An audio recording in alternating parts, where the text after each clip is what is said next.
Hello, welcome.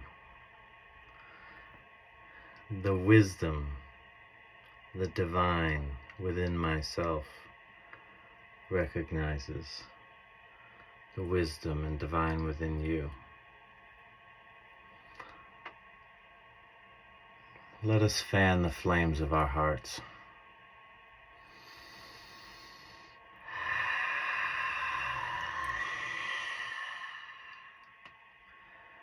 And channel the great Christ dragon, the rainbow light, pure energy that permeates all things, the ether, the plasma, the dragosphere itself, which is the sphere of true purpose and action. It's a uniquely Christ-like animal, dragons. They create fire, they create magic. But again, they are an animal, they are a beast. They have, just as the Christ creates magic and light, but he is a human. They have that dichotomy. And the creation, according to dragons, is the sea of chaos, right? And this chaotic ocean formed the great mother dragon Tiamat. And it's even said that this world is this chaotic dragon's dead body that we live upon.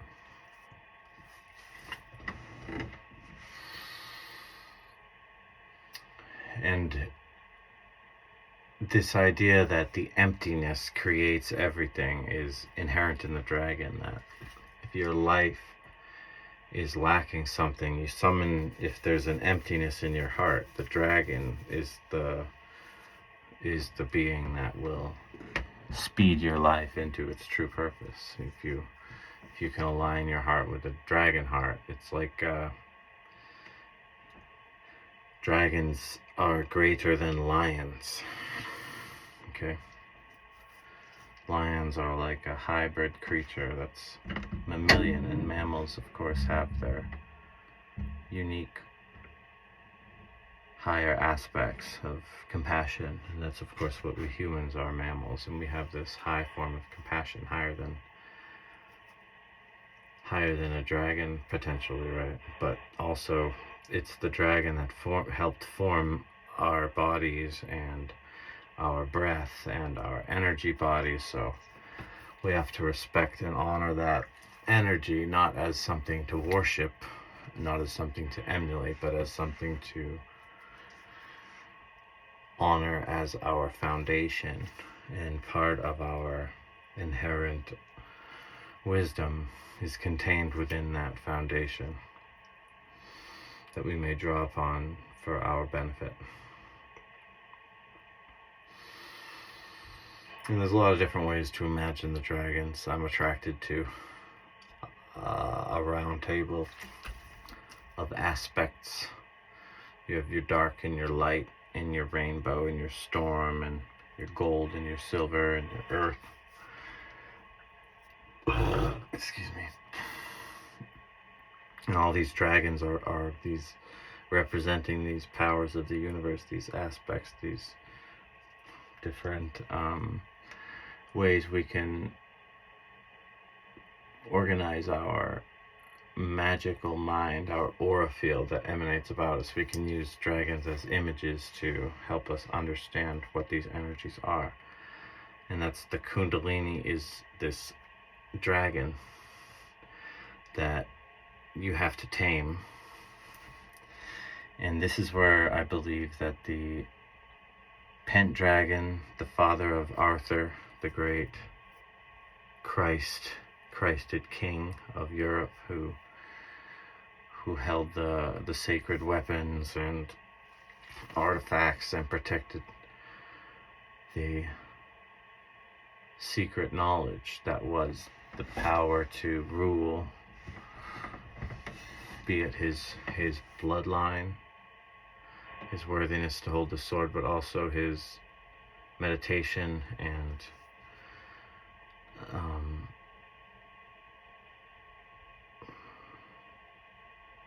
ritual practice that gave him the authority to unite England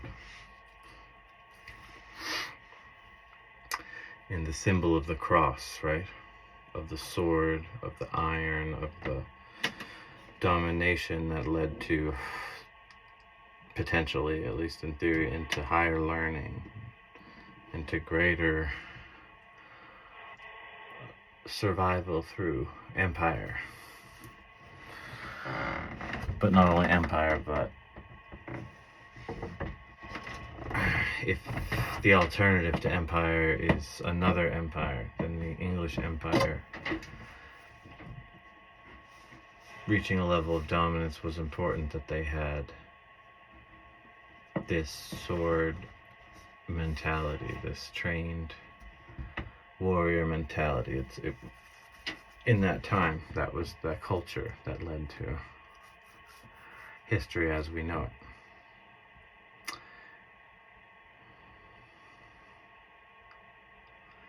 And Arthur, of course, was a powerful legend. I don't know the exact truth and history of it, but I do believe that we can learn a lot from harnessing the Kundalini within us, using the breath, the visualization,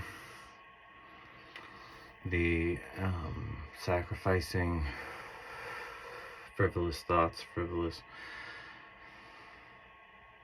actions, and just reaching for the breath, reaching for a clearer vision as we breathe,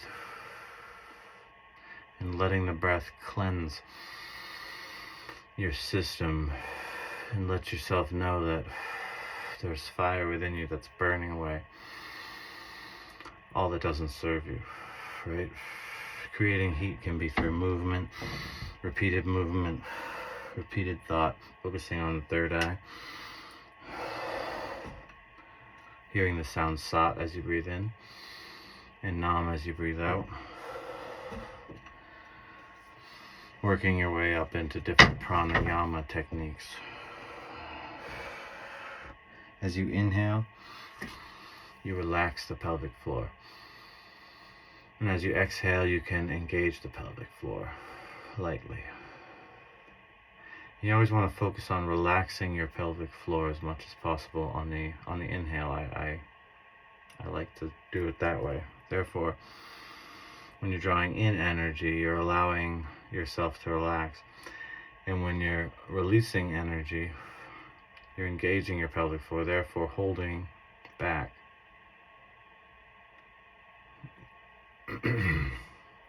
So as not to leak on the exhale excessively. You're only letting go of what you choose to let go. And then on the inhale, you relax completely. And the greater you can relax your pelvic floor, inhaling or exhaling, just being able to just relax that pelvic floor completely is the most important part of the practice. A lot of people will teach you to engage your pelvic floor and never teach you to relax your pelvic floor, and then health problems, emotional problems, and it can lead to a lot of problems because that's not a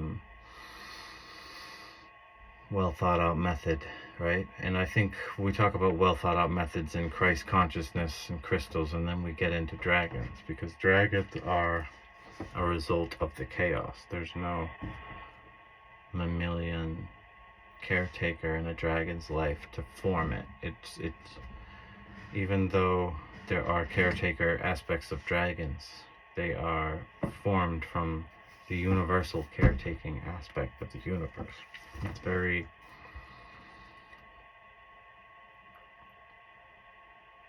broad in its application and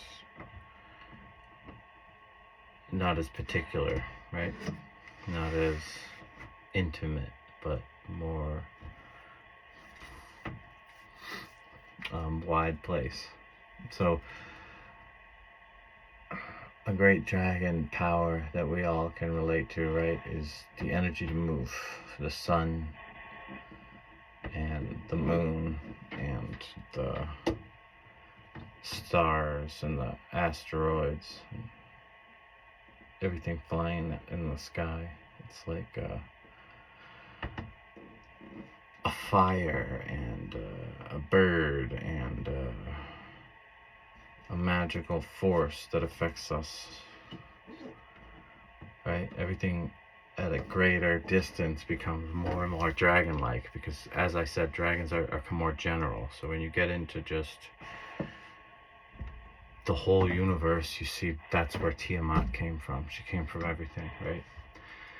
And eventually her offspring became mammals, right? So the dragon born is within the human. Like, we have this dragon body within us, and if you continually in a line train it, it allows this Kundalini force to build up, like the way a mammalian family builds up a story about itself, and maybe they build a cave system and they have a reputation with the other animals and all this stuff that supports their survival.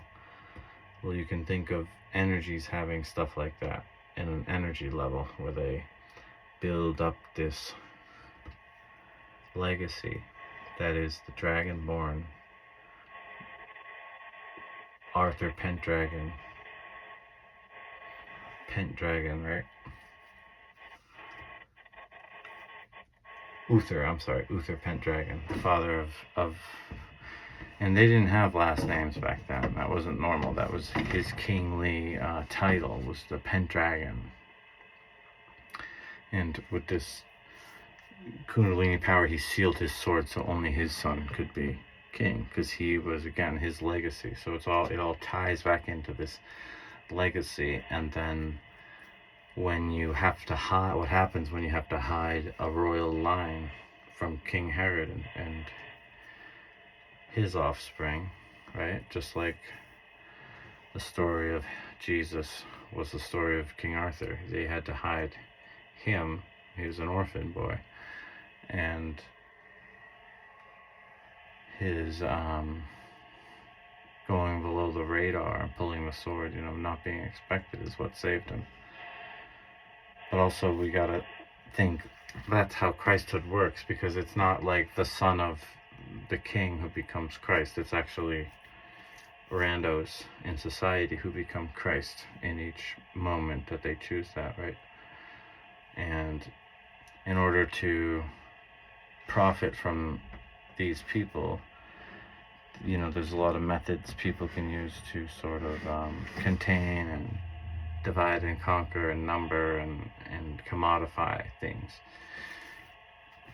and hide things. There's many methods, but the beauty of it is that we all are the offspring of Arthur or some other magical being. Like, we all came from the magical being. We all came from Tiamat. And no matter what direction from before time, they say time and Tiamat. See, there was no time, there was chaos. But Tiamat was this bringer of death, but she's the one who brought time as well, time to live.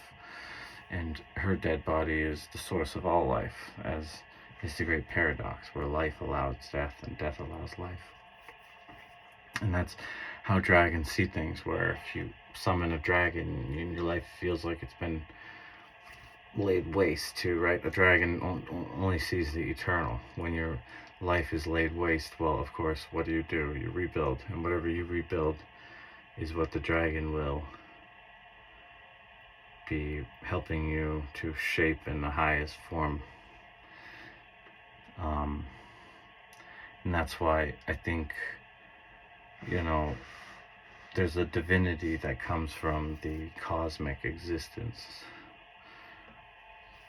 And if you learn to recognize it for what it is, instead of becoming cold like dragons might be perceived to be, but recognizing their own divinity and their own coldness, and then your own warmth, and how there's a contrast and how you need each other and you can benefit from each other. So when you feel like you need that energy, you share your warmth and they share their primordial power for the benefit of all life, right? And just recognizing your own inner angel, your own inner dragon, your own inner being that goes beyond this physical body or even what you could imagine, into the world of the highest potency for your mission to be accomplished in this space, which is the truest place within you.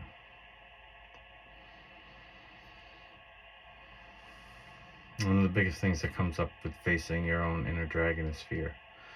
Fear of the fire, the heat, the intensity. And the best way to deal with heat and intensity is coolness and calmness. So you use the breath to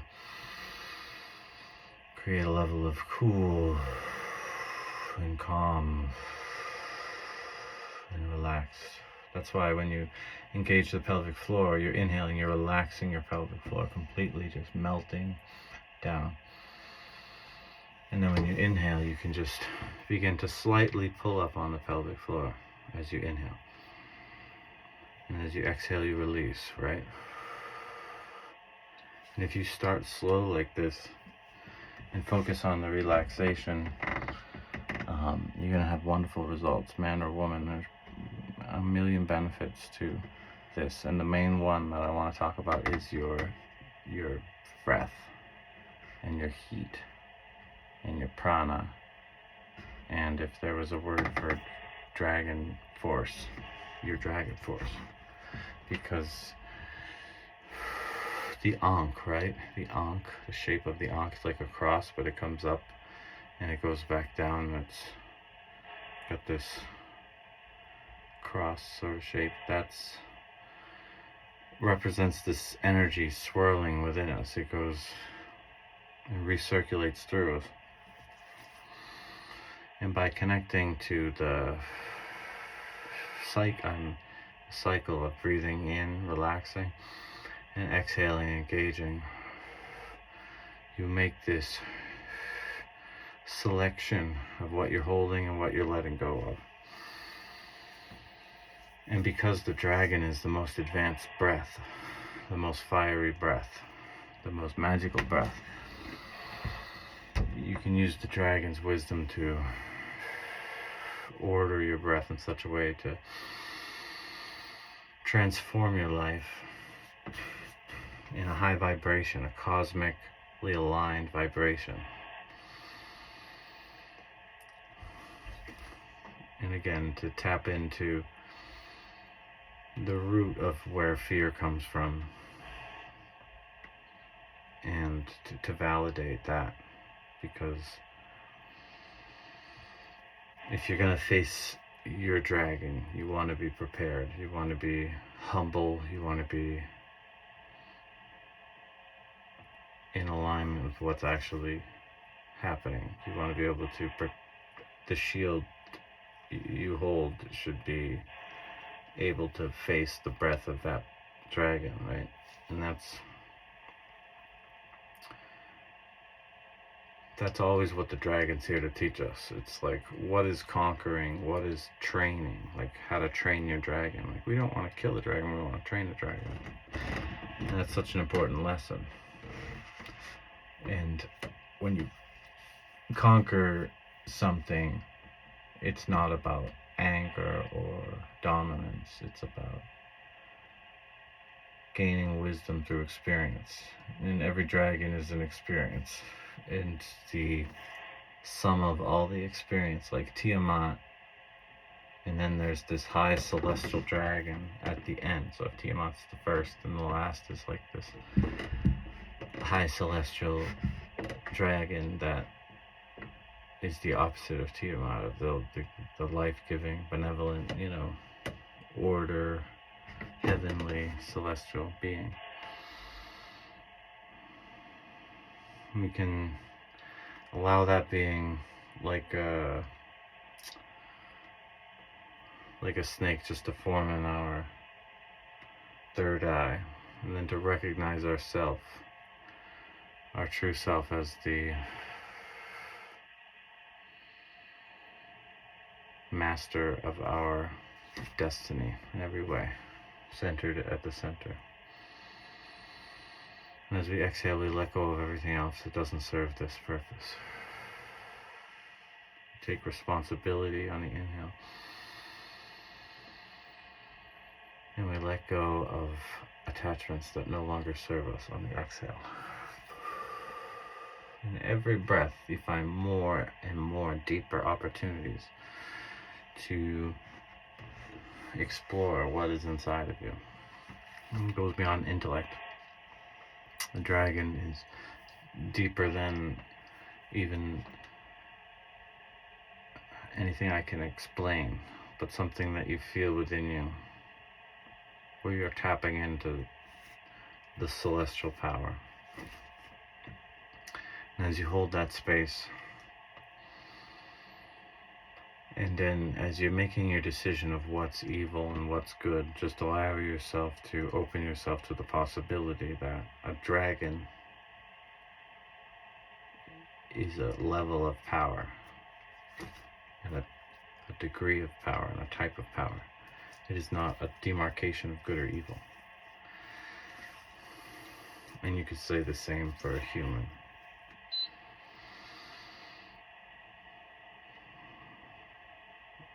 A human is a certain level of power and wisdom and so forth.